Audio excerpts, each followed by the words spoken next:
Malek El Hachemi, vous, au contraire, vous êtes gréviste RATP. Est-ce que vous en attendez quelque chose? Le seul un retrait, message, une concession? Le seul message que j'attends du président de la République, c'est le retrait de cette réforme, une rediscussion et une remise à plat de l'ensemble des orientations concernant cette future réforme, mais pas dans le contexte actuel.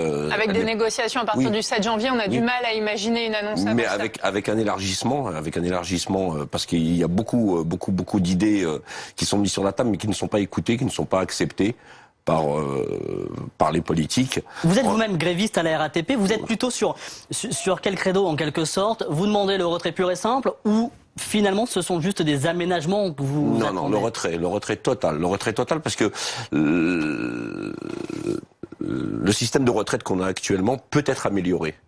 Là, ce qui est mis en place depuis qu'ils ont mis ça sur la table, c'est on retire aux uns pour donner aux autres. On a peur des uns, donc on donne aux autres. Donc c'est plus du tout un système universel qu'ils veulent mettre en place. C'est du cas par cas. Malek El Hachemi, j'imagine que vous avez une réaction à cela, sur ce dialogue apaisé. La seule réaction que je peux avoir, c'est que de nombreux députés de la majorité ont été interrogés sur cette réforme. Ils n'en connaissent ni les tenants ni les aboutissants. Eux-mêmes sont perdus. Les contours sont encore flous pour tout le monde. Pour tout le monde. Et eux-mêmes qui essaient de l'imposer à l'ensemble des salariés de France, ils n'en connaissent même pas la teneur. Je suis pas député. Alors est-ce que ça a du sens de faire pression dans les rues alors qu'on ne connaît pas encore la teneur exacte? On n'a pas d'autre choix, parce que quand on nous a confié un système de retraite par répartition qui existe depuis l'après-guerre, qui aujourd'hui va être effacé totalement de sa teneur pour être remplacé par un système de capitalisation qui, en sorte, ne peut servir qu'à ceux qui ont de l'argent et ceux qui peuvent en mettre. C'est votre vision des choses. C'est pas une question de vision, ce n'est pas un système par capitalisation. Ça reste un système par répartition, comme l'Agir et l'ARCO. Bien sûr. Bah non, c'est factuel. Celui qui n'a pas de sous pour les mettre dans des assurances et à la banque, il n'aura pas une bonne retraite. Quand on voit la perte qui est envisagée par rapport à cette réforme, moi je dis qu'il y a des choses à améliorer. Une réforme, oui, mais en améliorant les choses. On peut le faire. On peut taxer tout ce qui remplace l'humain. On peut taxer. Tout ça, c'est effacé. Le chômage aujourd'hui en France, il a été créé, il a été soutenu. Il y a des entreprises entières qui ferment.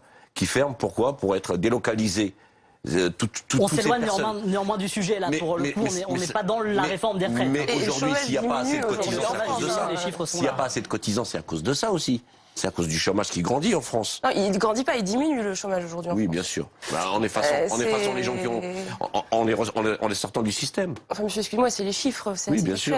C'est votre vision. Vous entendez, Malek El Hachemi, proposer une solution. Cette proposition?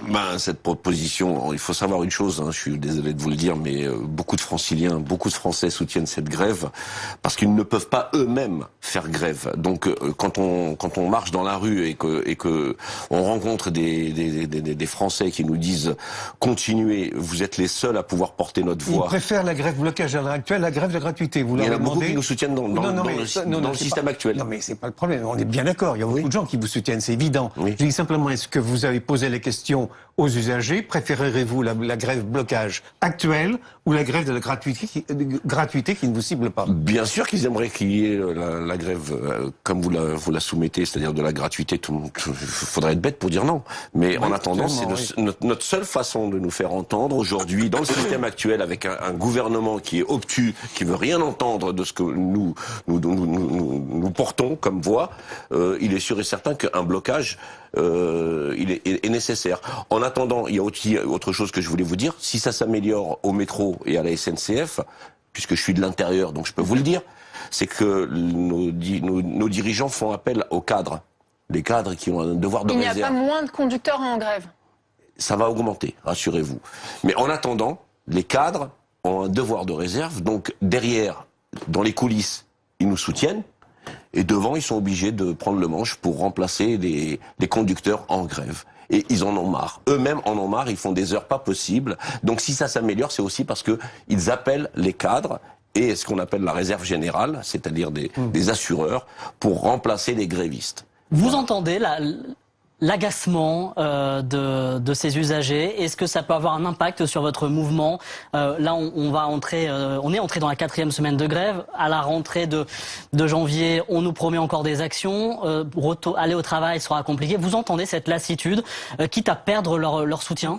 On ne va pas perdre leur soutien, parce que quelque part, c'est ambitieux de répondre ça. Pendant des mois, on n'a parlé que des régimes spéciaux. Or, il n'est pas question des régimes spéciaux, il est question, pour les gens du privé, le calcul se fera sur la totale, je dirais les 43 années de carrière. Donc il ne faut pas avoir fait maths sup pour comprendre qu'une moyenne de 25 ans n'est pas la même que 43 ans. Malek El Hachemi, question simple, vous serez devant votre télé mardi soir ou au poste de radio, on n'est pas sectaire? Ben écoutez, les réseaux sociaux chez nous fonctionnent très bien et un mot d'ordre a été lancé, c'est d'éteindre notre télé. Il est hors des questions d'écouter le président de la République. Il nous a mis dans la rue déjà l'année dernière avec les Gilets jaunes. Depuis l'automne, c'est les régimes spéciaux qui sont attaqués en façade, alors que c'est l'ensemble des Français qui sont attaqués. Tout à l'heure, je voudrais rebondir sur ce qu'a dit mon voisin. Il a parlé de Laurent Berger, le patron de la CFDT. Il faut pas oublier que ce monsieur est aussi le patron de la Confédération européenne des syndicats. Donc, on sait que c'est l'Europe qui dirige tout ça. Donc, quelque part, quand on touche des subventions de la communauté européenne, il est très difficile de mordre la main de celui qui vous paye. Malek El Hachemi, vous nous dites, vous n'écouterez pas le président. On est quand même assez surpris de ne même pas avoir la démarche de vouloir sortir de cette crise. Bah écoutez, nous, le seul mot qu'on attend de sa part, c'est le retrait. Le retrait et la remise à plat et une rediscussion totale. Parce que là, ce qu'ils sont en train de faire, c'est du saucissonnage. Vous voyez, vous l'admettez tous autour de la table, vous l'admettez, que prendre les régimes les uns après les autres et donner aux uns, retirer aux autres, c'est encore un flou complet qui va coûter encore plus cher que ce qui devait être fait à la base. Donc pour nous, c'est le retrait et on rediscute. Moi-même, qui appartiens au syndicat RATP, j'ai demandé à être reçu par ma PDG. Elle n'a pas répondu. Elle n'a pas répondu parce qu'on n'est pas, soi-disant, représentatif. D'accord, pas de problème, mais on est la troisième force. On n'a pas été reçu. Le gouvernement est très provocateur. Hier, monsieur Djebari a été, je dirais, très provocateur en s'adressant au secrétaire général de la CGT. On ne peut pas chercher de l'apaisement en s'adressant comme ça au patron des syndicats. Il faut avoir une forme de respect. Je pense que pour dialoguer, faut être deux, et je voudrais rebondir sur les propos que vous teniez tout à l'heure. Aujourd'hui, on n'a pas le sentiment, en tout cas je n'ai pas le sentiment en vous écoutant, que vous acceptez la main tendue par le gouvernement. Je veux bien qu'on parle de concertation depuis tout à l'heure, mais encore excusez-moi. Quelle main nous a tendu? Laissez-moi terminer. Quelle main? Laissez-moi terminer. Okay. Encore faut-il être deux pour pouvoir dialoguer. C'est la première chose. Les concertations reprennent, elles reprennent le 7 janvier. Vous pouvez pas d'un côté revenir voir le gouvernement pour continuer les échanges et appeler tout le monde à éteindre sa télévision. Voilà. C'est une mesure symbolique, hein, j'entends bien, mais à éteindre sa télévision le soir du 31 décembre. Pour revenir à votre question, évidemment la pénibilité c'est un sujet crucial pour bon nombre de travailleuses et de travailleurs. La pénibilité qui est celle aujourd'hui dans les divers métiers en France est pas celle qui était, est pas la même que ce qu'on connaissait il y a 30, 40 ou 50 ans. Je trouve que je travaille dans une grande entreprise française où on a justement accès, on fait partie de ces régimes spéciaux. Il y avait une pénibilité dans les années 50, les années 60, qui aujourd'hui n'a plus rien à voir. Et donc rediscuter cette pénibilité-là, c'est important. Moi, je suis très contente que ça vienne au cœur du débat en janvier prochain, mais je pense qu'encore une fois, pour dialoguer, il faut être deux, et j'espère que vous serez également au rendez-vous. Je n'arrête pas depuis tout à l'heure de dire qu'il faudrait tout remettre à plat et cesser, la stopper, et tout remettre à plat, tout discuter ensemble. Il n'y a pas de problème pour ça. Dans le mot stop, il n'y a pas de dialogue. Maintenir la réforme à point, c'est négatif. On veut le retrait.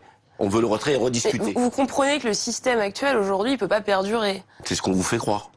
C'est mathématique, on peut l'améliorer. On peut l'améliorer. On peut aller chercher les sous là où ils sont pour pouvoir le maintenir et l'améliorer. Tout ce qui remplace l'humain. Tout ce qui remplace l'humain, vous passez dans un supermarché, maintenant c'est vous-même qui passez à la caisse avec votre caisse automatique. Personne n'est taxé là-dessus et pourtant il y a du chômage. Et la bonne nouvelle pour les franciliens, c'est que ça s'améliore un tout petit peu du côté des métros. Demain, lundi, 12 lignes seront ouvertes. Alléluia, uniquement aux heures de pointe néanmoins, mais sur des tronçons beaucoup plus longs que ces derniers jours. Vous le voyez, 2 lignes restent totalement fermées.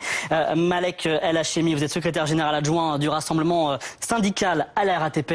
Vous assumez ce mouvement, les difficultés qui vont avec?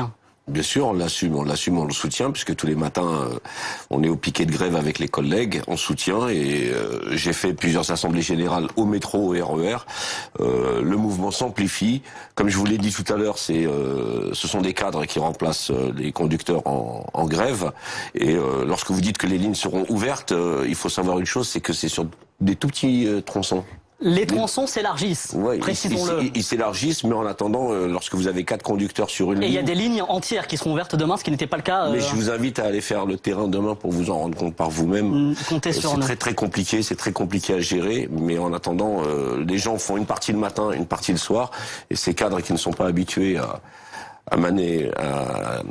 tenir les manettes se fatiguent très vite. Parce qu'il y a des normes de sécurité. Il faut avoir une expérience pour pouvoir justement conduire des métros et des RER. Ce sont des gens formés des habilitations. Oui, mais c'est des formations qui ont été éclaires. Des formations éclaires pour justement contrer ce mouvement de grève. Et même lorsqu'on voit, pour sauter sur un autre sujet, lorsqu'on voit que un décret a été mis en place pour autoriser les conducteurs de cars à exercer plus longtemps dans leur service, c'est de la mise en danger. C'est de la mise en danger parce que il y a un certain moment où est-ce que le conducteur fatigue.